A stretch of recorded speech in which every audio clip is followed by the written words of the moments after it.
Olá, que bom ver você aqui no nosso segundo dia da maratona. E aí, ontem como foi? Conseguiu assistir o vídeo? Pegou o material lá no Telegram? Foi tudo jóia? Show de bola! Então a gente vai continuar porque hoje tem conteúdo pra caramba. Se prepara que hoje a gente vai ficar bastante tempo conversando aqui. Hoje é o dia da maratona.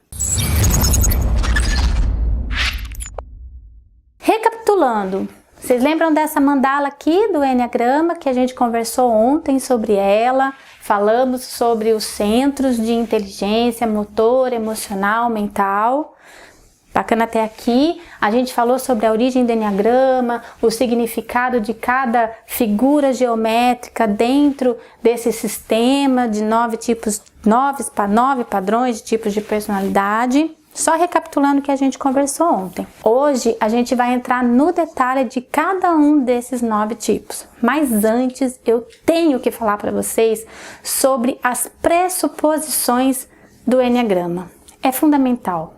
Porque se eu não falar isso, eu vou colocar vocês no risco de entrarem no conhecimento dessa sabedoria, de entenderem essa ferramenta já de uma forma errada. Então, vamos falar um pouquinho sobre essas pressuposições. O que é isso?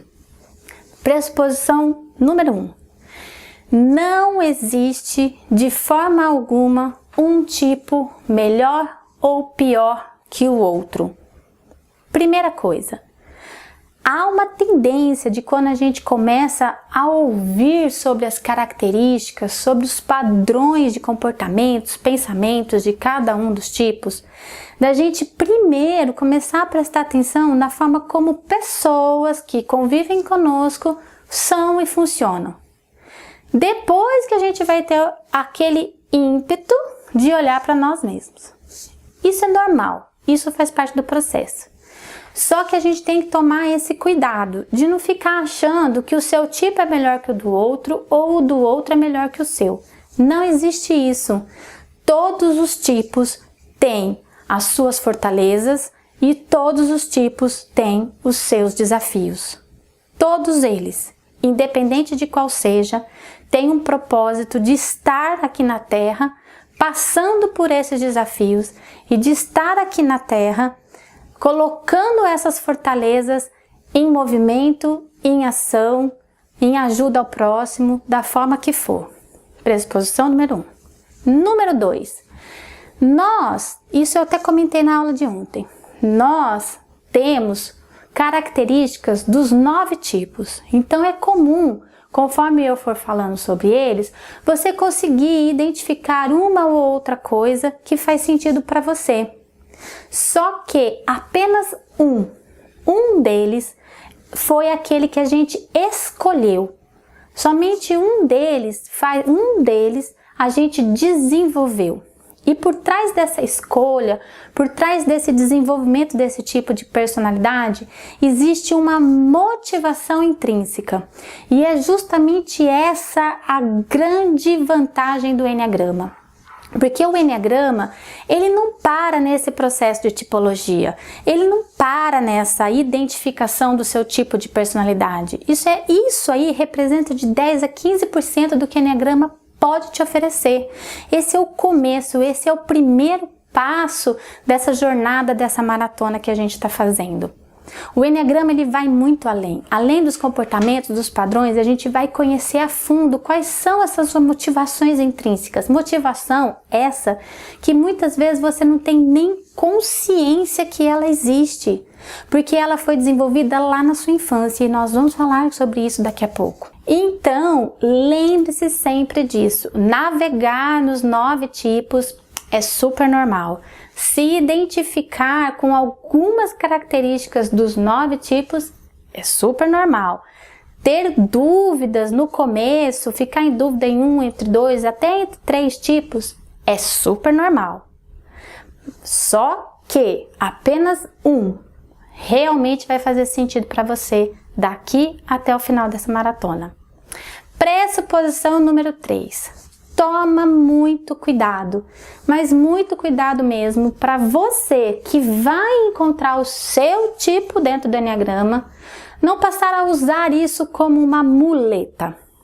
Por que eu falo isso? Tem pessoas que quando conhecem o Enneagrama, entendem a ferramenta, se identificam dentro de um tipo, elas começam a usar esses comportamentos padronizados como uma justificativa do que elas fazem.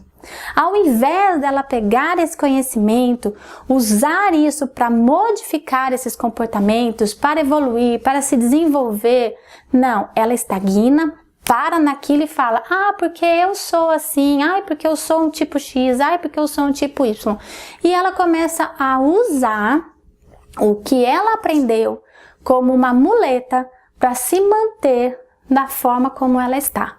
Então toma muito cuidado, isso é comum acontecer. E é por isso que eu já estou falando isso de cara, já aqui nas pressuposições. Alerta! Outra pressuposição importante. Pode acontecer de quando eu começar a falar das características de cada um dos tipos, uma ou outra não fazer sentido para você. Ou você fala assim, ah, eu fazia isso quando eu era mais jovem, agora eu não faço mais. Normal. Por quê? Porque algumas características no decorrer da nossa vida, conforme a vida vai nos ensinando e vai amaciando o nosso ego, você já pode estar nesse processo de transformação, nesse processo de desenvolvimento e evolução. Eu não sei qual é a sua idade, você está aí do outro lado da tela, então eu não estou em contato direto com você para saber em qual desse momento da sua vida você está. Então, caso isso aconteça, de você ouvir uma característica e falar assim, eu não sou mais assim, tá tudo certo. Só que cuidado, porque você achar que você não é mais assim, aquela personalidade pode não ser a sua. De repente, é justamente essa a sua personalidade. E aí vem a próxima pressuposição. A gente tem uma tendência natural de negar aquilo que a gente realmente é. Então, pode acontecer de quando eu estar falando sobre os tipos, um tipo característico, você falar, ah, eu não sou isso, não, imagina, isso não faz sentido para mim. Alerta, alerta, alerta, alerta, presta muita atenção. Aquilo que você rejeitar, aquilo que te incomodar, aquilo que você negar, pode ser exatamente aquilo que você precisa prestar atenção. Próxima pressuposição. Jamais use o Enneagrama para rotular pessoas. De forma alguma, esse é o objetivo dessa ferramenta. Rotular pessoas, jamais. Olhar para uma pessoa e falar assim, ah, porque é um tipo X, ah, porque é um tipo Y. Não. O objetivo do Enneagrama é levar as pessoas para uma reflexão profunda dos seus padrões de comportamento, de uma autorreflexão, para elas conseguirem sair desse padrão, modificarem esse padrão em busca de desenvolvimento pessoal. Esse é o objetivo do Enneagrama. Por isso que eu costumo falar, o Enneagrama é uma ferramenta de compaixão. Ao invés de você rotular, opte por compreender. Ao invés de você rotular, opte por ajudar. Ok? Estamos combinados? Com todas essas pressuposições alinhadas, agora sim eu posso começar a falar com vocês sobre os tipos de personalidade, a formação do ego, a formação da personalidade. Show? Bora! Tô eu aqui falando sobre tipo de personalidade, você desenvolveu essa personalidade. E o que quer dizer isso? Chegou o momento, vamos entender. A gente nasce com a nossa personalidade? Como que é isso? Como que a gente desenvolve isso?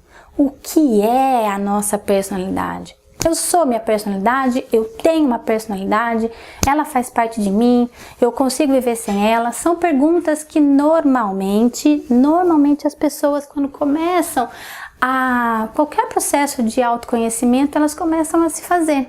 Isso é bom? Isso é ruim? Como que eu faço para lutar com isso? Então, vamos entender isso de uma vez por todas. Nós construímos a nossa personalidade. E como que isso acontece? Quando a gente nasce e ocorre aquele processo de ruptura da nossa relação com a mamãe, o corte do cordão umbilical, quando a gente se desconecta da nossa mãe fisicamente, inicia-se o processo da nossa individuação, ou seja, quando a gente se transforma indivíduo, E é durante esse processo da nossa individuação que a gente começa a desenvolver a nossa personalidade. E o que quer dizer isso? Através de influências externas, através do que a gente capta com os nossos sentidos, seja os nossos olhos, os nossos ouvidos, o nosso tato, nosso paladar, nosso olfato, tudo isso que nós vamos captando através dos nossos sentidos, a gente começa a processar na nossa mente. E de acordo com os filtros que nós vamos desenvolvendo por interferência do quê? Da educação que a gente recebe dos nossos pais, pelo ambiente que a gente vive, a educação que a gente vai receber na escolinha que a gente frequentou. Então, todas essas influências externas, a gente vai formando os nossos filtros, e esses filtros, eles vão processando essas informações que a gente captou com os nossos sentidos, e com isso a gente vai desenvolvendo a nossa própria interpretação do mundo ao nosso redor. E é a partir dessa interpretação que a gente tem do mundo ao nosso redor que a gente passa a ter os nossos sentimentos a partir disso, e dos nossos sentimentos vão surgindo os nossos comportamentos. Então é assim que a gente desenvolve a nossa personalidade. De acordo com o estudo do Enneagrama, essa formação da nossa personalidade, essa formação desses nossos filtros ocorre entre os 0 e os 7 anos de idade. E é justamente aí que está a grande sacada.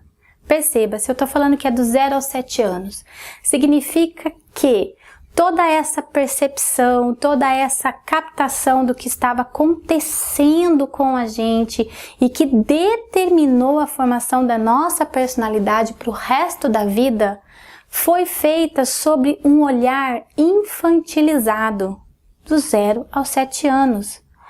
E outra coisa, nós, por mais que você busque na sua memória, são muito vagas as lembranças que você tem sobre o que realmente aconteceu com você durante esse período da sua vida.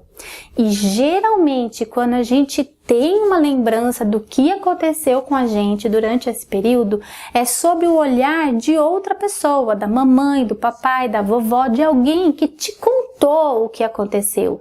Então já é algo que foi passado para você como memória, mas sobre o filtro, sobre o olhar de outra pessoa e não o seu. E foi o seu olhar, foi a forma como você percebeu aquilo que estava acontecendo com você que determinou a formação da sua personalidade. E nós não temos consciência disso. E o Enneagrama, ele traz essa informação para a luz da consciência. Quando a gente começa a compreender que por trás dos nossos padrões de comportamento existe uma motivação e a gente consegue identificar essa motivação que aconteceu lá na nossa primeira infância, aí sim vem para a luz da consciência como você funciona, por que você funciona, o que te leva a repetir determinados padrões. E esse é o primeiro passo para qualquer mudança, para qualquer transformação. É você tomar consciência de como aconteceu, de como é. E por que o que aconteceu conosco dos nossos 0 aos 7 anos de idade determinam a nossa personalidade? Porque nesse período da nossa vida, a gente não tinha muito discernimento do que estava acontecendo conosco. E muitas vezes, o que aconteceu pode ter nos gerado o sentimento de medo. E foi esse sentimento de medo que é o fator primordial para a construção da personalidade. Porque o que é a personalidade? Nada mais do que uma capa protetora. Eu costumo fazer uma analogia de que a nossa personalidade é como se nós vestíssemos uma capa, a capa do Batman. A gente veste essa capa e a gente sai para o mundo vestido dessa capa para se proteger do mundo. Mas a gente está protegendo o que exatamente? Por que algo tão poderoso para se proteger? A gente está protegendo a nossa essência. Quando a gente nasce, a gente é luz. Quando a gente nasce, a gente é essência. A gente tem ao máximo as nossas potencialidades ali quando criança.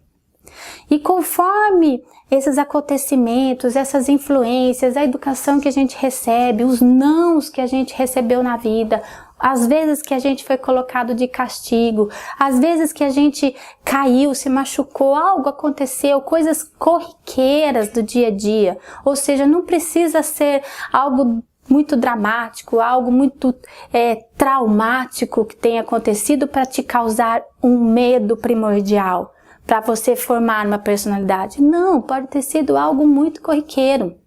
Só que isso que aconteceu sobre um olhar infantil dos 0 aos 7 anos de idade, que é uma fase da nossa vida que a gente não tem discernimento do que está acontecendo, te causou um medo que de alguma forma feriu a sua essência, feriu aquilo que você realmente é.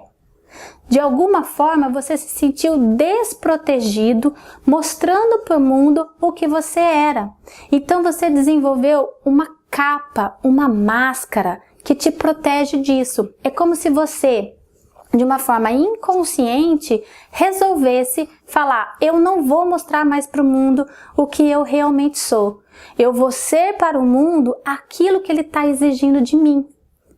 E isso pode mudar de pessoa para pessoa, porque não é exatamente o que aconteceu, mas sim como isso foi percebido e como isso foi assimilado.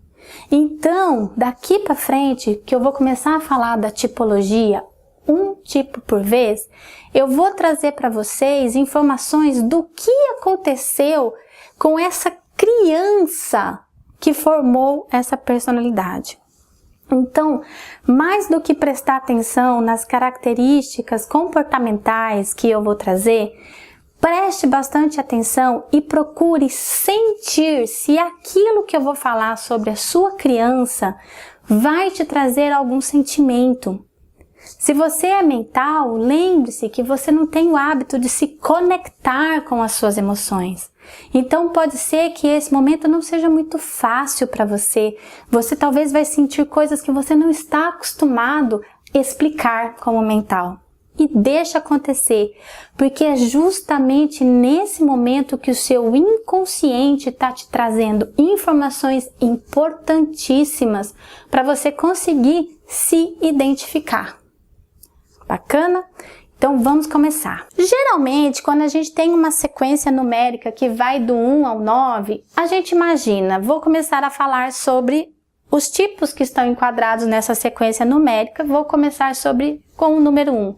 Não, no Enneagrama a gente não costuma fazer dessa forma. É possível sim que dentre tantas pessoas que falam sobre Enneagrama hoje em dia, vão existir aquelas que optem em começar pelo número 1. Mas eu prefiro começar pelos centros de inteligência. Lembra que eu falei deles ontem?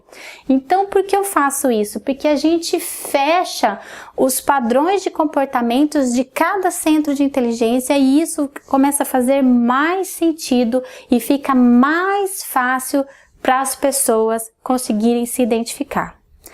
Outro detalhe, eu poderia começar então do 2, porque o 2 seria, vamos dizer assim, depois do 1, o primeiro centro de inteligência completo que eu trabalharia, que seria o emocional, aí depois o mental e o motor. Mas não, eu geralmente opto em começar pelo 8.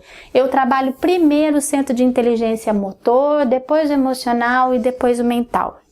E quando eu chegar no tipo 7 do Enneagrama, vocês vão entender por que eu opto em fazer essa sequência. Bora lá, vamos falar sobre as tipologias, mas antes de eu começar a falar, tem mais uma coisinha que eu preciso te contar. Quando eu falo sobre as características de cada tipo, eu vou levá-las ao extremo. E por que eu faço isso? Para que isso realmente seja impactante. Então, às vezes, algo que eu fale possa parecer meio duro ou meio exagerado. E é esse o objetivo mesmo. Você tem que olhar para essa informação e perceber em você se isso fez sentido. Lembra que eu falei das pressuposições? Talvez você não haja dessa forma tão intensa mais, só que de alguma forma isso ainda existe dentro de você. Então, quando eu for falar, lembre-se disso, eu estou falando no extremo, ok? Então vamos começar a falar aqui na sequência dos motores do tipo 8 do Enneagrama. Quem é o tipo 8 do Enneagrama? É aquele que nós chamamos de o poderoso, o desafiador. No Enneagrama, fazendo um parênteses, cada um dos tipos do Enneagrama são associados a uma paixão emocional, uma fixação emocional. O que significa paixão? Paixão, ela significa dor. Quando a gente fala, por exemplo, do filme Paixão de Cristo, o que o filme relata? Todo o sofrimento de Jesus Cristo até ele ser crucificado. Então, a palavra paixão, a origem da palavra paixão, ela nos traz o significado de sofrimento.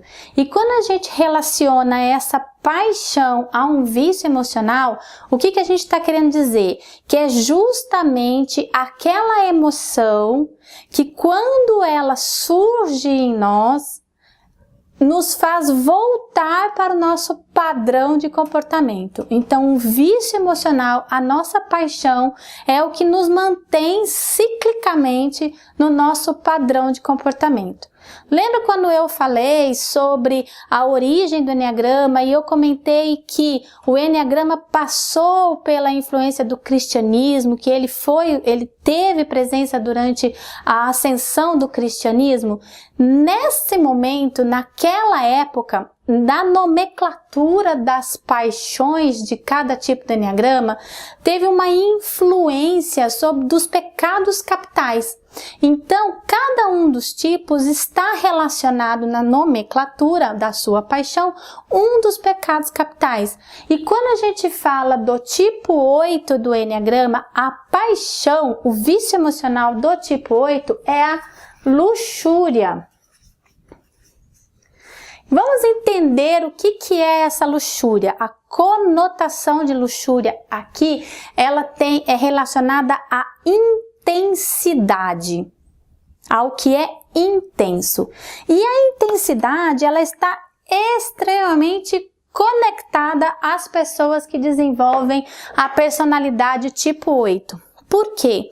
Lembra que o tipo 8 está na tríade dos viscerais, dos motores. Então, são pessoas voltadas para a ação no aqui e no agora.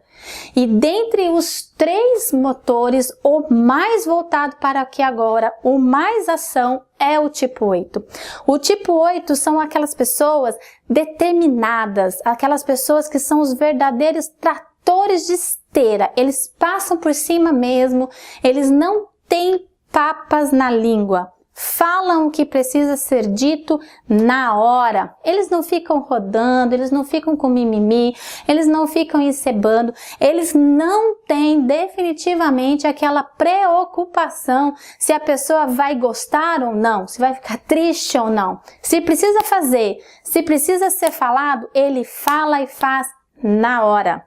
São pessoas desafiadoras e elas gostam de desafios e gostam de desafiar os outros. Inclusive, esse mecanismo de desafiar os outros é muito interessante dentro do tipo 8, porque ele coloca isso como sendo uma régua para ele. Aquelas pessoas que ele desafia e essas pessoas correspondem positivamente ao desafio que ele fez, são pessoas dignas do seu respeito. E isso para o tipo 8 é muito importante, quem ele respeita. Porque se ele não respeita, ele já coloca a pessoa como sendo abaixo dele. Ele tem aquele olhar realmente mais reto. E se a pessoa não se encaixa nessa régua, ela está abaixo dele. E não é somente pessoas. O tipo 8, inclusive, coloca abaixo deles regras. Regras, normas, não se aplicam a um tipo 8. Se aplicam ao mundo, se aplica aos outros réis mortais, mas a eles não se aplicam. Eles são pessoas infratoras de regras, e disso desde regras simples como ultrapassar um sinal vermelho, como regras importantes dentro de uma corporação. Porque eles se colocam acima das regras. E eles não fazem isso por maldade. Para eles isso é natural. São pessoas que precisaram desenvolver essa força intrínseca para conseguir vencer o mundo. Lembra que eu comentei com vocês que eu vou falar o que aconteceu com essa criança? Nós vamos entender o que aconteceu com o tipo 8 para ele desenvolver toda essa força, todo esse poder. Inclusive a força do tipo 8, ela está inerente na sua forma de falar, ela está inerente na sua forma de se comportar. Um tipo 8, dificilmente ele passa desapercebido em qualquer lugar que ele esteja, porque é uma energia muito forte. Qual é a visão de mundo do tipo 8? É o do poder, é o do controle. Ele tem realmente aquela motivação de ser respeitado no sentido de ter o controle da situação. Então toda essa força externalizada que ele tem é com o objetivo de ter controle da situação. E o que aconteceu com essa criança tipo 8? Essa criança, num determinado momento, ela se sentiu invadida, ela se sentiu ameaçada e ela entendeu que nessa invasão, nessa ameaça, ela precisava ser forte. Ela precisava ser mais forte do que aquilo que estava acontecendo com ela. E essa força que ela colocou naquele momento, ela viu que ela conseguia se proteger daquilo que estava acontecendo. Então ela entendeu que a força externalizada era um mecanismo poderoso de proteção. E essa força ela começou a externalizar cada vez mais e mais, e isso se tornou um padrão de comportamento para a vida dela, ao ponto dela não conseguir fazer mais nada sem externalizar essa força. É comum a gente encontrar em relatos de pessoas que são tipo 8 do Enneagrama, quando elas vão tratar a criança ferida delas, elas se lembrarem de situações onde elas se sentiram abusadas ou até foram abusadas realmente. E o abuso que eu estou falando aqui pode ser um abuso emocional, inclusive. Então são pessoas que de alguma forma elas se sentiram desprotegidas, ameaçadas com relação a algo que estava acontecendo. Uma outra característica bem interessante com relação ao tipo 8 é uma fixação que eles desenvolvem de vingança. O que é a vingança para o tipo 8? É quando alguém pisa na bola com eles. Ou quando, por exemplo, lembra que eu falei que eles têm aquele hábito de desafiar as pessoas para saber até que ponto eles podem confiar ou respeitar essas pessoas? Vamos supor que eles encontram uma pessoa que ele confiou e em determinado essa pessoa fez algo que traiu a confiança deles. O tipo 8 inevitavelmente é automático, porque isso é uma fixação, ele vai se vingar. E a vingança, o nível dessa vingança, a potencialidade dessa vingança vai depender muito de qual nível de consciência que essa pessoa tá. Então, quando a gente fala de pessoas de níveis de consciência mais patológicos, pessoas que já estão numa neurose, pessoas que estão num processo de muita desintegração emocional, essa vingança ela pode realmente ser muito pesada. Mas também não precisa ser só assim. Por exemplo, o que já é uma vingança para um tipo 8, e isso é muito comum ele fazer? Eliminar a pessoa da sua vida. Então é muito fácil para um tipo 8 ele cortar relações com alguém que ele deixa de confiar. Pode ser quem for, pode ser um parente próximo, pode ser um grande amigo, não interessa. Se ele deixa de confiar nessa pessoa, se essa pessoa pisa na bola com ele, ele corta a relação. Sem se preocupar se isso é bom, se isso é ruim, se isso vai afetar fulano, ciclano, beltrano. Não, para ele é faca, corta mesmo. E quando a gente fala que esse tipo 8 do Enneagrama, ele desenvolveu toda essa luxúria, toda essa força, toda essa intensidade, poder para se proteger, o que ele está protegendo? Lembra da essência, daquilo que ele realmente era? Então, quando a gente vai falar de essência do tipo 8, a gente está falando de inocência. Então, por trás de toda essa capa protetora de força, de intensidade, de luxúria, existe uma inocência. E foi justamente ao expor essa inocência que essa criança se sentiu ameaçada. Então, quando a gente fala da virtude de cada tipo do Enneagrama, é um dos caminhos de desenvolvimento dentro da ferramenta, é se conectar de novo com essa raiz existencial. Às vezes, para um tipo 8, é muito difícil a gente falar de inocência, porque ele se vê numa situação vulnerável. E ele se vê numa situação vulnerável é ameaça, porque ele quer deter controle. Só que ao mesmo tempo, as pessoas que são do tipo 8, quando elas começam a passar pelo processo de desenvolvimento sob a luz do Enneagrama, elas começam a perceber o quanto elas são realmente inocentes e o quanto elas conseguem usar essa inocência para aproximar pessoas, para estabelecer relacionamentos mais saudáveis, como elas conseguem usar essa inocência num processo evolutivo e de desenvolvimento pessoal. Só que isso é assunto para um outro curso. Eu não teria como nessa maratona abordar tantos temas. Então eu já vou deixar aqui essa dica de que existe esses caminhos de desenvolvimento que cada tipo do Enneagrama tem de forma muito específica, levando em conta suas próprias motivações, levando em conta a sua virtude, levando em conta os seus traços principais da personalidade. Bacana? Então a gente encerra aqui o tipo 8 e vou falar agora sobre o tipo 9. Continua na tríade dos motores, dos viscerais. E quem é o tipo 9? É aquele que nós chamamos de mediadores, pacifistas. Lembra que eu falei do vício emocional, da paixão que faz o tipo 9 continuar dentro do seu padrão de comportamento? A paixão, o vício emocional do tipo 9, que está relacionado ao pecado capital, é a preguiça. E o que é a preguiça aqui? É a preguiça de si mesmo. Como assim?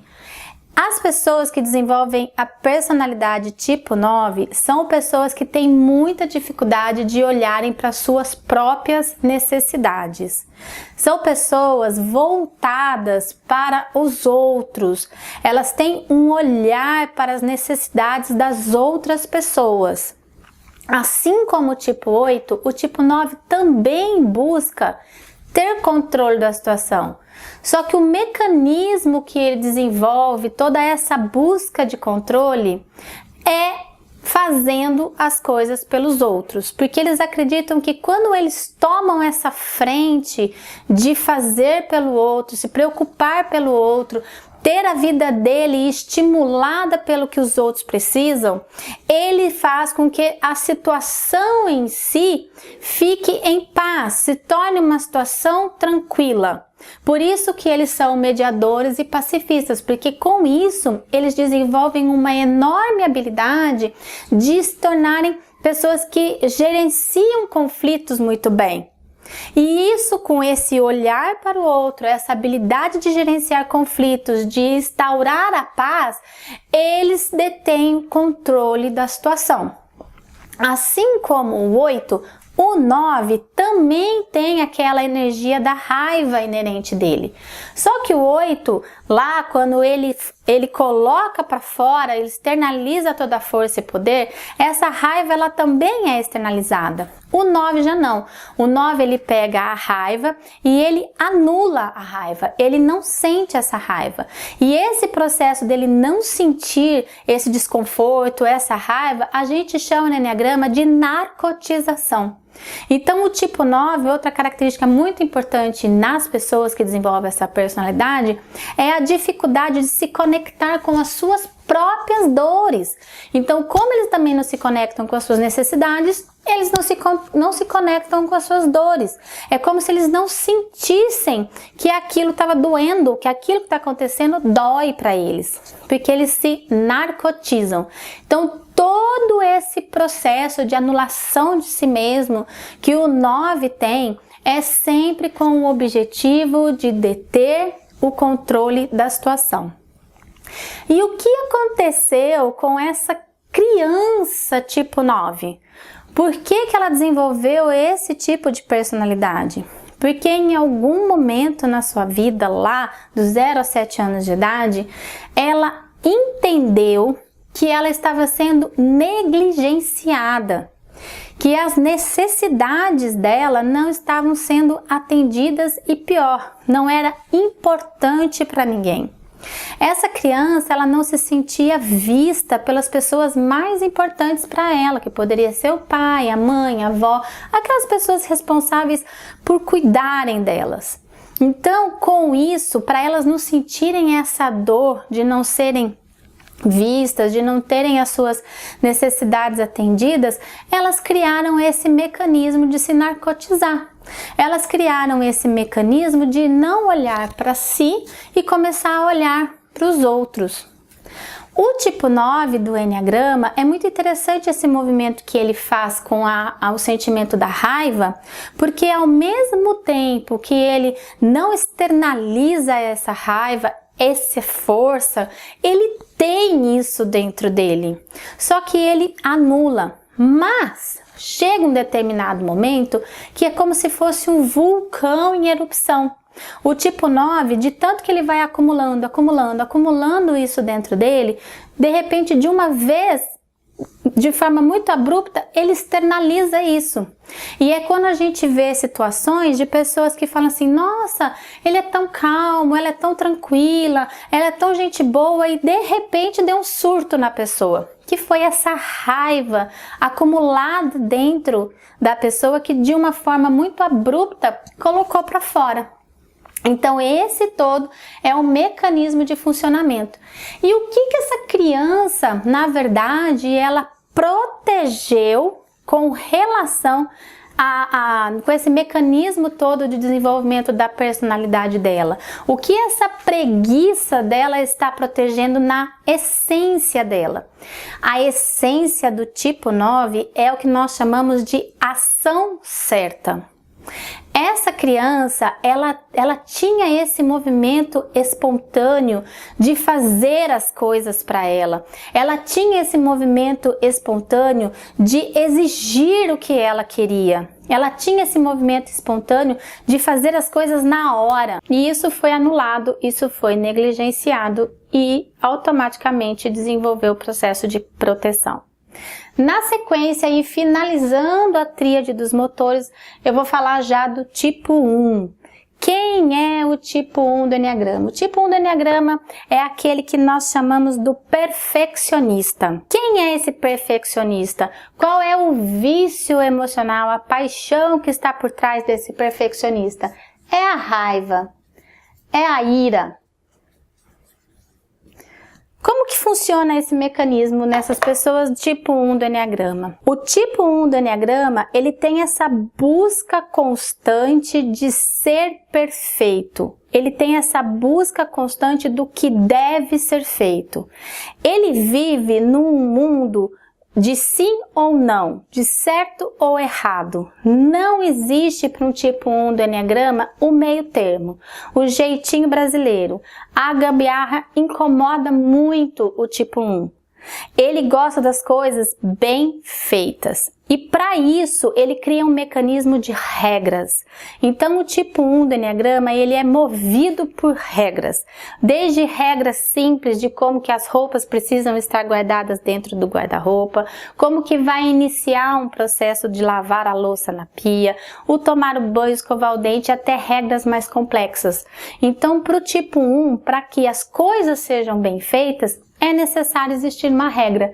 Então, uma grande habilidade que eles têm é de criar regras. Regras para si mesmo e regras para as outras pessoas. E o que aconteceu com essa criança tipo 1? Por que ela desenvolveu essa personalidade? Porque, de alguma forma, quando ela era criança, ela foi severamente criticada. Ela foi severamente punida por ter feito algo errado. Ela estava lá no seu movimento espontâneo de ser criança em busca do prazer e da alegria, e ela foi punida por isso. E ao ser punida, ela entendeu que ela precisava fazer as coisas de forma correta para não ser punida novamente. E ela desenvolveu esse radar interno de identificar qual era a forma correta de fazer as coisas. E ela foi criando esse mecanismo de proteção do quê? Qual é a essência do tipo 1 do Enneagrama? Da serenidade, da leveza. Então, essa essência que está oculta dentro de um tipo 1, ele por trás dessa carapaça crítica, dessa carapaça exigente, perfeccionista, existe uma pessoa leve, uma pessoa que tem o anseio de ser mais leve, uma pessoa mais serena. Dando continuidade, vamos mudar agora de tríade. Agora a gente vai falar das tríades dos emocionais tipo 2, 3 e 4. Vamos começar pelo tipo 2. Quem é o tipo 2 do Enneagrama? É aquela pessoa chamada de ajudante, apoiador. Qual é o vício emocional que o tipo 2 desenvolve para se manter nesse movimento cíclico dos seus padrões de comportamento? É o orgulho. E é muito interessante esse movimento do orgulho do tipo 2, ele se manifesta de duas formas dentro dele. Então vamos entender como funciona o tipo 2. É uma pessoa voltada para o outro, assim como o 9, mas com uma motivação diferente. O 9, vamos lembrar, ele busca o quê? Deter controle, mantendo o ambiente em paz. O 2 não. Quando ele começa a verificar, a fazer o que o outro precisa, a fazer as coisas para o outro, a dedicar-se em atender as necessidades das outras pessoas, ele está buscando essencialmente ser amado, ser querido, ser reconhecido. O 2, ele busca muito reciprocidade nas coisas que ele faz. E como que esse orgulho do 2 mantém ele nesse movimento cíclico? O 2, ele começa a sentir muito orgulhoso em conseguir, de uma forma muito natural, identificar o que as outras pessoas estão precisando. É como se ele fosse um radar ambulante, aonde sem as pessoas precisarem falar para ele só de olhar, só de ver o jeito da pessoa, a forma como a pessoa fala, ele já percebe que algo está acontecendo, ele já sabe o que ele precisa fazer. E esse mecanismo interno que essa pessoa desenvolveu, ele faz com que ele se sinta muito orgulhoso. Só que ao mesmo tempo, esse orgulho também funciona no sentido dele não conseguir pedir ajuda, dele não conseguir olhar para as suas necessidades. Como ele se transforma numa pessoa muito voltada em ver, enxergar e atender as necessidades do outro, ele não olha para as dele e ele começa a acreditar que ele não precisa de ajuda, que ele não precisa de que as pessoas atendam às necessidades dele. E isso transforma ele também numa pessoa orgulhosa, que é autossuficiente, não precisa de ninguém. Só que o tipo 2, nesse mecanismo do orgulho, de ficar achando que não precisa de ajuda, de não aceitar ajuda, de ficar achando que é super poderoso e pode ajudar todo mundo, ele entra num mecanismo de anseio que as pessoas façam por ele aquilo que ele faz. É como se fosse assim, o tipo 2, é muito comum a gente ouvir os tipos 2 falando isso. Se eu consigo ver que a outra pessoa está precisando de ajuda, por que a pessoa não vê que eu também estou precisando? Porque eles fazem muito essa comparação da forma como ele faz, ele gostaria que o outro também fizesse. E como não vem da forma como ele entregou, porque isso é uma habilidade dele e os outros tipos não têm essa mesma habilidade, ele se sente frustrado. As expectativas dele não são atendidas. Então o tipo 2, ele tem um nível de expectativa muito alto, porque ele entrega muito, então ele quer receber muito, só que ele não quer pedir por isso, ele quer que venha gratuitamente da forma que ele entregou gratuitamente. E esse é todo o mecanismo de orgulho que vai mantendo ele dentro desse padrão de comportamento. E o que aconteceu com essa criança tipo 2 para ela desenvolver todo esse mecanismo de proteção? Essa criança tipo 2, ela também não teve as suas necessidades atendidas. Só que ali, naquele momento, a percepção que ela teve foi de que ela não era amada o suficiente. É como se ela se sentisse traída, de alguma forma, pelas pessoas mais próximas dela.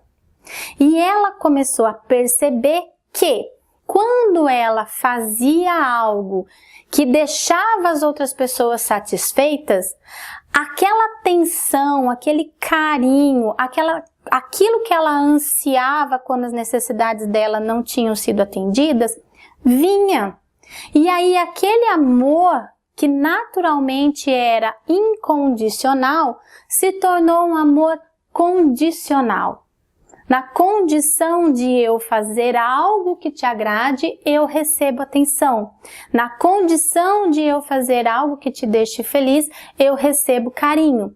Então o tipo 2, ele foi criando esse mecanismo no decorrer da sua vida, que as necessidades só seriam atendidas se ele fizesse algo pelas outras pessoas. E o que essa criança tipo 2 estava protegendo realmente? Qual é a virtude que está por trás dessa capa protetora? É a virtude da humildade, que é justamente o oposto do orgulho.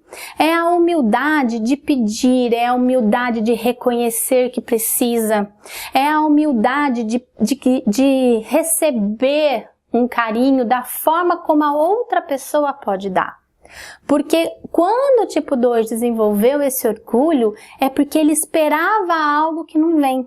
E a humildade que foi ferida é justamente essa, de receber gratuitamente. Então o caminho de desenvolvimento do tipo 2 é se reconectar com essa humildade. Dando continuidade nos emocionais do Enneagrama, a gente vai falar agora sobre o tipo 3. E quem é o tipo 3? É aquele que nós chamamos de vencedor. É aquele que nós chamamos de realizador. O tipo 3, ele tem como vício emocional, como paixão, a vaidade. Vamos entender como funciona essa vaidade do tipo 3. As pessoas que desenvolveram essa personalidade, elas são muito focadas em resultado. Elas têm uma busca incessante por sucesso e vitória. Elas querem serem bem-sucedidas naquilo que elas fazem. Elas querem ter resultados positivos. Então, toda a energia delas é em busca disso. Por isso que a vaidade se torna o vício emocional que mantém elas nesse ciclo de busca. Porque a vaidade aqui, ela entra numa supervalorização da sua autoimagem. Então o tipo 3 do Enneagrama, ele acaba desenvolvendo um mecanismo de mostrar para os outros que ele é muito bom. Ele tem um mecanismo de mostrar para as pessoas que ele produz resultado, que ele é uma pessoa de sucesso. E isso gera uma autoimagem inflada. E por que ele faz isso? Porque ele também busca reconhecimento, ele busca valorização. É uma pessoa que entende que ele vai ser valorizado, ele vai ser reconhecido pelas conquistas que ele obtém. E aí entra também o mecanismo de vaidade. Quanto mais eu conquisto, quanto mais eu tiver, quanto mais eu realizar, mais as pessoas vão me valorizar. Só que o perigo desse processo todo é o que a gente chama de auto-engano. Porque ele fica tão preocupado em externalizar essa imagem de sucesso, essa imagem de realização, essa imagem de uma pessoa diferenciada, que ele acaba não se conectando com aquilo que ele realmente é, com aquilo que realmente ele gosta, com aquilo que ele realmente precisa. Então ele também acaba sendo uma pessoa que se desconecta das suas necessidades, só que por motivos diferentes. E o que aconteceu com essa criança tipo 3? Por que ela desenvolveu todo esse mecanismo? E a gente tem duas situações. Ou essa criança, ela não foi valorizada quando ela fazia algo pelas outras pessoas, ela não foi valorizada e ela criou esse mecanismo de fazer cada vez mais em busca dessa valorização, ou o inverso, ou essa criança ela foi super valorizada por coisas muito simples que ela fez.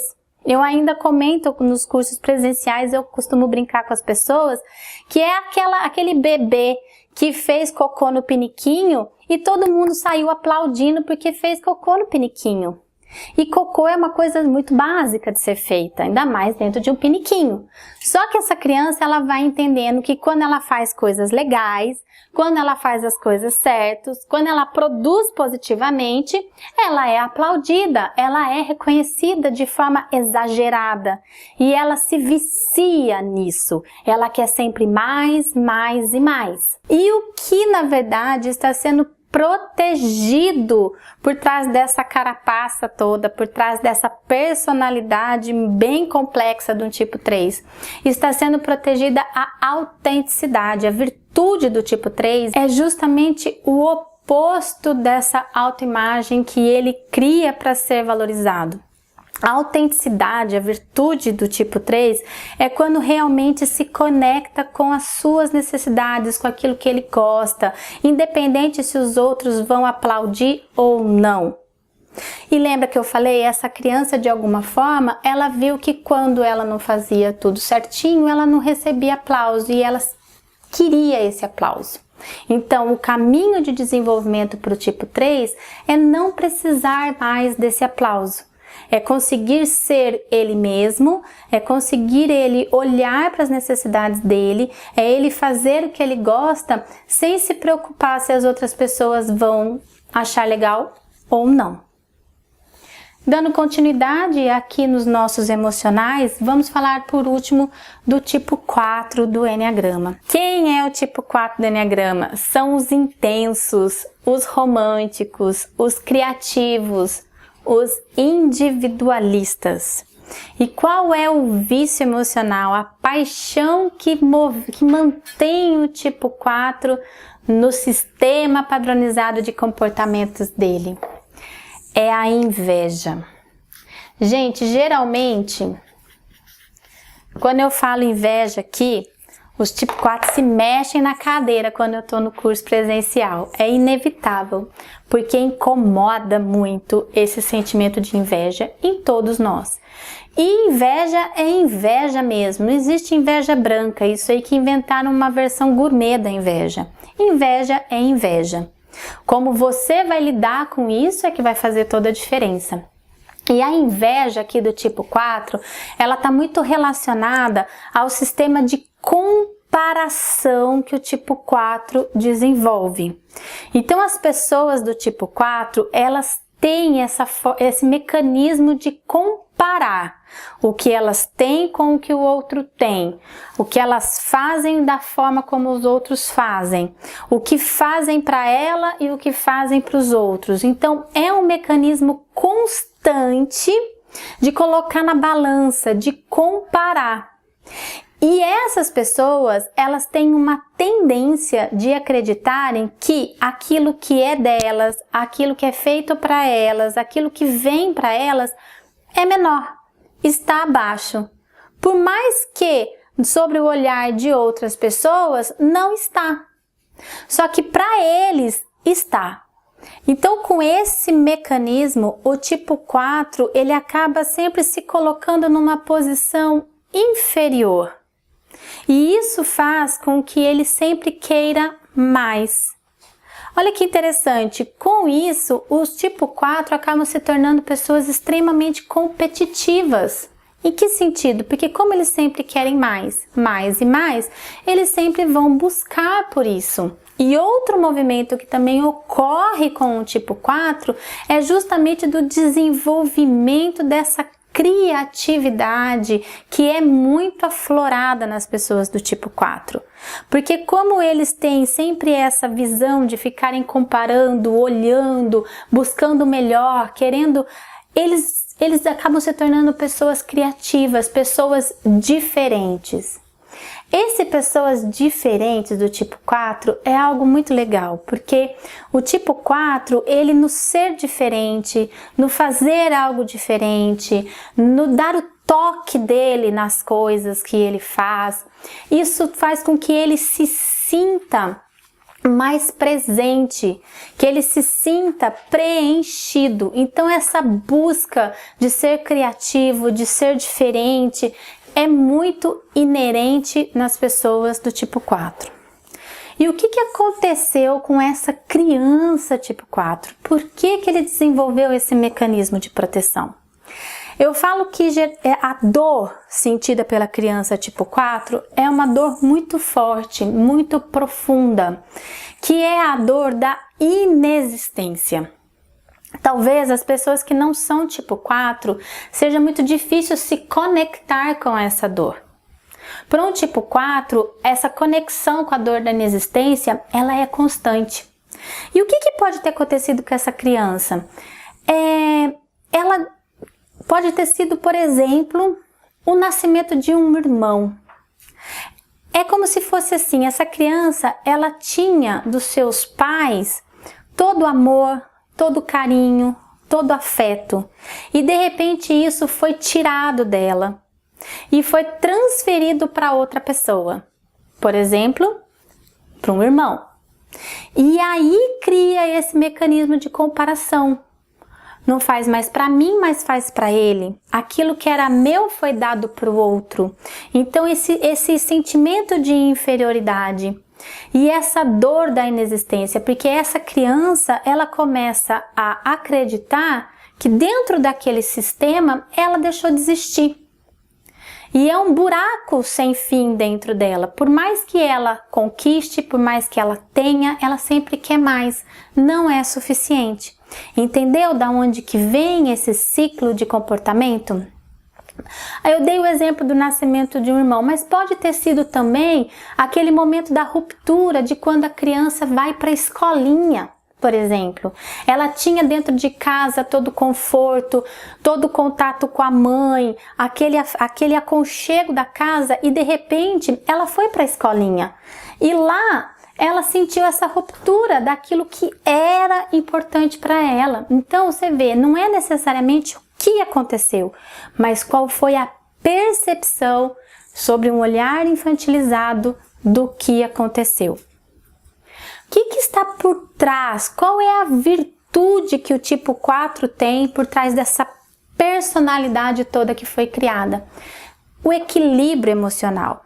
Então essa criança, antes dessa desconexão, antes dessa ruptura, ela era uma criança equilibrada emocionalmente, porque ela se sentia amada, ela se sentia plena. E foi justamente na quebra disso que ela viu o equilíbrio dela ameaçado e ela desenvolveu esse mecanismo de proteção. Entrando agora na tríade dos mentais, a gente vai falar do tipo 5. Quem é o tipo 5? É o analítico. As pessoas do tipo 5, elas têm como vício emocional, como paixão, a avareza. E quais são os padrões de comportamento que o tipo 5 do Enneagrama desenvolve? Basicamente é o isolamento. Como que funciona essa avareza para o tipo 5? É a avareza de não querer dividir, de compartilhar o pouco que ele acredita que tem. O tipo 5, ele tem dificuldade de se relacionar com as pessoas, ele tem dificuldade de dividir as coisas dele com as outras pessoas. E quando eu falo em dividir, eu não estou falando só de bens materiais, isso também. Só que o mais importante, ele tem dificuldade de compartilhamento de ideias, de informações e de conhecimento. O tipo 5 do Enneagrama, ele tem uma sede muito grande de saber das coisas, de conhecer sobre os assuntos. Ele é muito profundo quando ele resolve conhecer sobre alguma coisa ou estudar sobre algo. Ele se alimenta desse conhecimento. Então existe dentro dele um montante de conhecimento que ele não externaliza, que ele não coloca para fora, que ele retém. Esse mesmo movimento de retenção acontece com relação às emoções dele. Então ele não coloca para fora o que ele sente, ele não externaliza. Então são pessoas que você olha, você não consegue saber se ela tá triste, se ela tá feliz, se ela tá preocupada. É muito difícil porque eles não externalizam. São até chamados de pessoas frias e calculistas. Por quê? Porque essa dificuldade de pôr para fora. Então a avareza, ela é nesse sentido de compartilhamento. É como se o tipo 5 vivesse num mundo pequeno e nesse mundo pequeno ele vê como suficiente para ele e ele não quer que ninguém entre nesse mundo pequeno que ele desenvolveu ao redor dele. E o que foi que aconteceu com essa criança tipo 5 para desenvolver esse padrão de personalidade? Essa criança tipo 5, ela passou por situação de déficit. Ela teve uma situação de restrição. E o que é essa restrição? Pode ter sido uma restrição de carinho, uma restrição de atenção. Assim como a do tipo 2 teve, só que sobre um olhar diferente, uma percepção diferente. Enquanto a tipo 2, quando teve uma restrição de carinho e de atenção, ela compreendeu que não era amada, o tipo 5 ele compreendeu de que isso era pouco, de que o mundo tinha pouco disso para oferecer. Então ele desenvolve aquele mecanismo de reter o pouco que eu tenho e não dividir. E ele começou a fazer essa retenção. Também pode ter sido uma situação de escassez de dinheiro, uma crise financeira dos pais, aonde ele recebeu contínuos nãos daquilo que ele queria, aonde ele teve que aprender a sobreviver com pouco. E esse mecanismo de sobreviver com pouco, e aí sim em termos materiais, fez ele criar esse mecanismo de não dividir. Outra situação que também pode ter acontecido é semelhante, por exemplo, à do tipo 4. Às vezes a criança tipo 5, ela tinha amor, ela se sentia preenchida e abundante e de repente ela teve uma ruptura muito drástica dessa situação e que fez ela entender que a qualquer momento aquilo que é abundante pode acabar. E ela entra nesse mecanismo de retenção, de avareza. Um exemplo disso é a separação dos pais, por exemplo, onde um dos pais muda de casa, fica distante dela. Então, o reforço não é necessariamente o que aconteceu, mas qual foi a percepção da criança. Fatos iguais que aconteceram para todas podem ter tido interpretações diferentes. E o que está por trás? Qual é a virtude que está por trás dessa personalidade de proteção? É justamente essa abundância.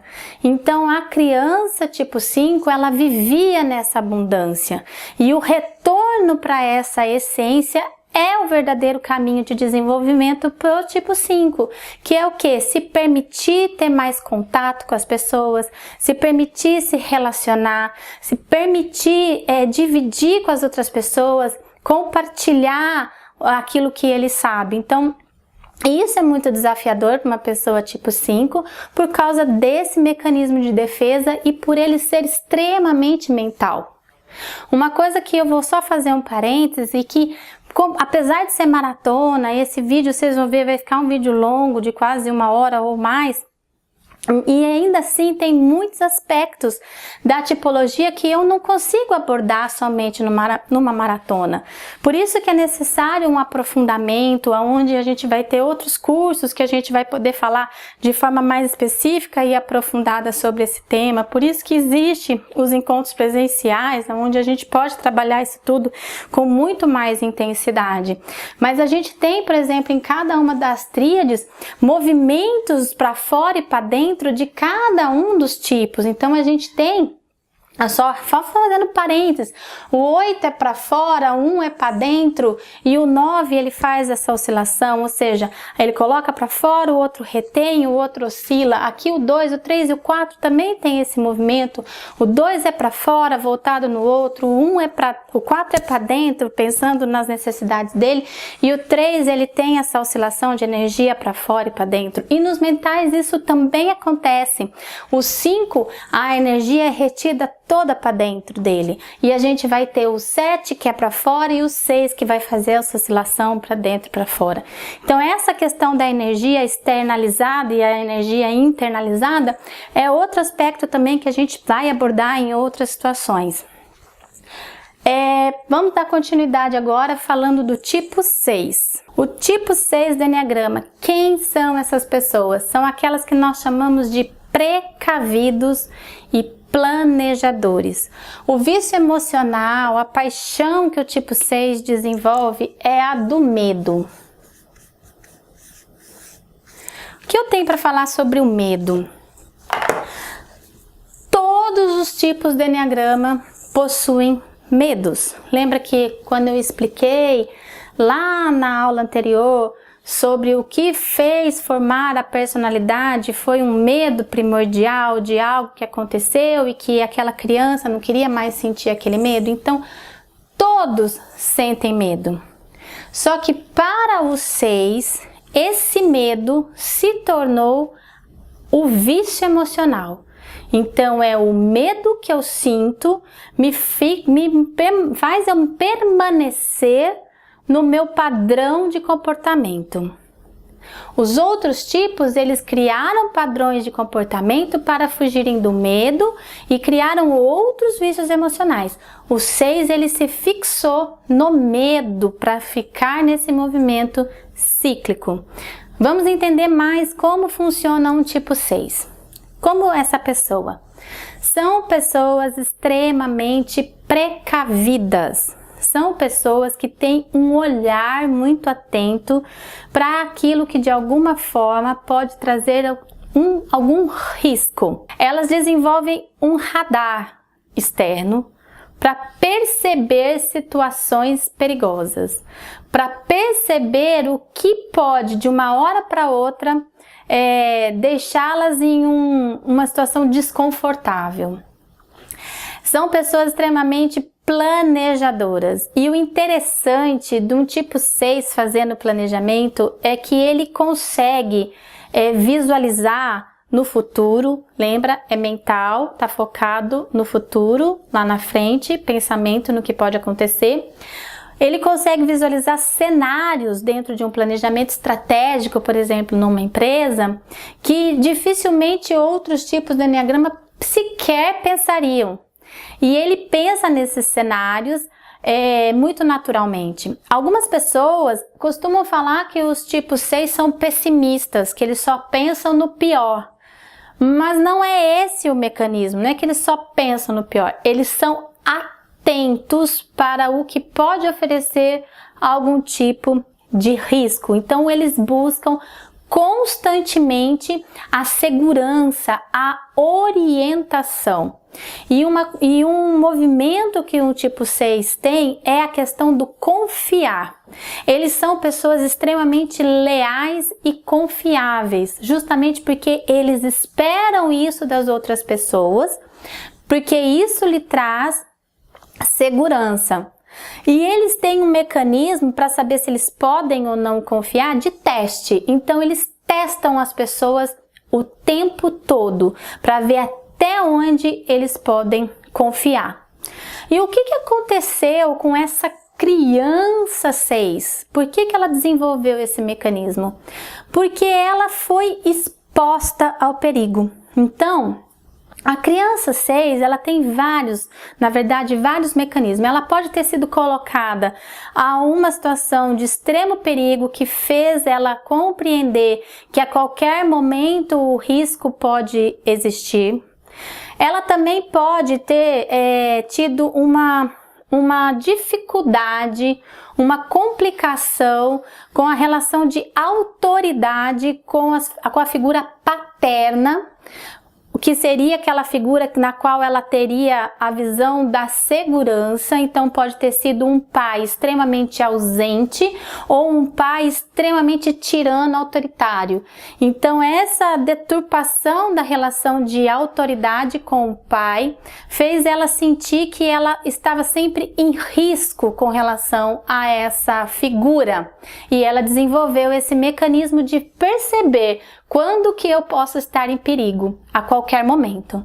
E também pode acontecer com figuras maternas extremamente protetoras, porque essa criança ela pode desenvolver um mecanismo de que por si só ela não é capaz de se defender do mundo, porque ela tem a figura da mãe fazendo isso por ela. E aí ela se torna uma pessoa insegura por causa disso. E o que está por trás desse mecanismo de defesa? Qual é a essência dessa criança? É justamente o oposto do medo, que é a coragem. Então essas crianças, antes de desenvolver todo esse mecanismo da personalidade, eram crianças extremamente corajosas, eram crianças de muita fé. E o que é fé? Como a gente entende o conceito de fé? A fé é acreditar em algo que você não vê, acreditar em algo que ainda não aconteceu. Então eram crianças que tinham isso como ímpeto, eram crianças impetuosas, eram crianças com muita energia. E essa energia foi reprimida com o sentimento do medo. Vamos falar agora do último dos mentais, fechando essa tríade e fechando todos os 9 tipos. É o tipo 7 do Enneagrama. Quem é essa pessoa? É o otimista do Enneagrama, é o entusiasta do Enneagrama. E qual é o vício emocional, a paixão que essa pessoa desenvolveu para se manter nesse ciclo de padrão de comportamento? É a gula. Vamos entender essa gula, como ela funciona no 7. A gula aqui é no sentido de querer experimentar várias coisas ao mesmo tempo. O tipo 7 do Enneagrama, ele tem um anseio muito grande pelo prazer, de sentir prazer naquilo que ele faz, ele é alimentado por essa busca do prazer. E como ele não sabe o que especificamente pode proporcionar prazer para ele e como ele busca esse prazer de forma muito intensa, ele acaba tendo essa vontade de experimentar tudo ao mesmo tempo. Uma grande dificuldade em falar não, uma grande dificuldade em escolher entre A ou B. O tipo 7 do Enneagrama, se você fizer um convite para ele ir em 2 festas no mesmo dia, recebeu 2 convites de 2 festas no mesmo dia, ele não vai saber escolher em qual ele vai dar um jeito, ele vai se dobrar no meio e vai nas 2, porque ele quer experimentar isso. Esse mecanismo de busca pelo prazer vem de uma motivação interna de ser livre. Então o tipo 7, ele não consegue se prender muito tempo a uma rotina, ele não consegue se prender muito tempo a uma atividade. Isso vai deixando ele com tédio, isso vai deixando ele muito irritado e ele vai pular rapidamente para uma outra atividade. E isso leva um tipo 7 a não ter foco. Então uma grande característica do tipo 7 é não conseguir manter foco no que faz. Eu costumo brincar, inclusive, que não é que ele não tem foco, ele tem foco, só que naquilo que distrai. O foco dele é naquilo que pode distrair o foco dele. Então esse é o mecanismo interno do 7, essa busca pelo prazer. E o que aconteceu com esse tipo 7 quando ele era criança? Por que ele desenvolveu esse mecanismo? A dor dessa criança, eu falo, é a segunda maior dor. É difícil dizer qual é maior, se é a do 4 ou se é a do 7, porque é a dor da morte. O tipo 7, essa criança, ela teve certeza que ela ia morrer. Alguma situação que aconteceu com ela, ela tinha certeza que ela ia morrer. É comum nos processos presenciais de Enneagrama, quando a gente faz essa reconexão com a criança ferida, a gente descobrir que essa sensação de morte veio na hora do parto. Às vezes foram crianças que ali tiveram dificuldade, tiveram que nascer de fórceps, teve o cordão umbilical enrolado no pescoço, alguma complicação ali no parto e que tiveram uma sensação de morte. Mas não precisa necessariamente ser algo traumático nesse ponto. Existem pessoas que tiveram sensação de morte porque foram esquecidas no supermercado. O pai e a mãe perderam ela por questão de minutos no supermercado e naquele minuto, sem o pai ou a mãe, ela achou que ela ia morrer. Crianças que, de alguma forma, às vezes num momento de ímpeto do pai, da mãe, na hora de fazer uma correção de algo que ela estava fazendo, ela sentiu ali que ela ia morrer. Então, é uma sensação de morte.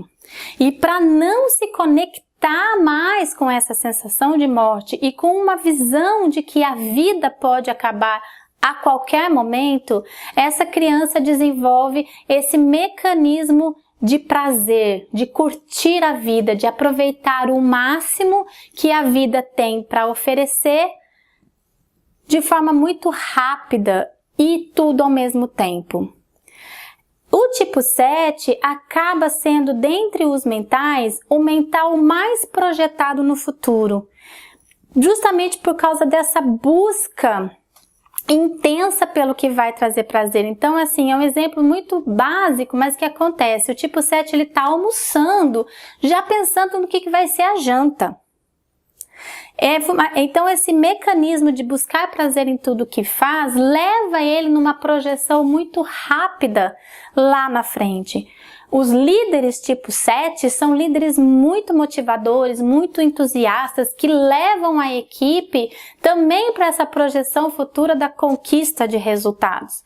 Mas eles precisam ter na retaguarda pessoas que sejam mais realizadoras, pessoas que sejam mais pé no chão, que consigam pegar as ideias, que são ideias realmente muito legais que o tipo 7 tem, e transformem isso em projetos realizáveis. E o que existe por trás dessa capa protetora, dessa personalidade do tipo 7? Qual é a virtude que essa criança ferida protegeu com esses comportamentos? É a virtude da sobriedade. Sobriedade em que sentido? No sentido do viver o aqui e o agora, sem se preocupar se a vida vai acabar ou não, sem esse medo de que de repente ele pode morrer. A sobriedade da presença, a sobriedade do foco naquilo que está fazendo. Então o 7, no seu caminho de desenvolvimento, ele consegue se conectar novamente com essa sobriedade, sem necessariamente achar isso tedioso, sem necessariamente achar que isso não vai lhe trazer prazer. Porque o grande mecanismo de defesa dele é justamente não se conectar com isso. E isso é justamente a sua essência. Então a gente conseguiu concluir agora a tipologia, falamos de todos os 9 tipos do Enneagrama, entendendo quais são os seus vícios emocionais e paixões, qual é a sua virtude, o que aconteceu com essa criança ferida, os mecanismos de defesa que essa pessoa desenvolveu. E o que a gente vai fazer a partir de agora? O que vai ser a nossa aula de amanhã, para você pra gente poder fechar esse assunto. Amanhã a gente vai tratar o seguinte tema: os caminhos de desenvolvimento dentro desse sistema do Enneagrama. Vocês observem aqui na figura, vocês estão vendo esses riscos, que são justamente as figuras geométricas que eu expliquei na aula passada, que compunham a geometria do Enneagrama? Essa figura geométrica aqui, ela indica os caminhos de estresse e de evolução de cada tipo. Compreendendo esse mecanismo, esse fluxo interno do Enneagrama, a gente vai compreender o que acontece quando eu estou estressado. Então, o que acontece dentro de mim que me faz ter comportamentos diferentes quando eu estou estressado e qual caminho que eu posso seguir para deixar de ter esses comportamentos. Então, todos esses traços, esses riscos, essas ligações que existem entre os números, a gente vai falar sobre isso amanhã. Então, eu espero você no vídeo de amanhã para a gente finalizar esse tema. Gratidão!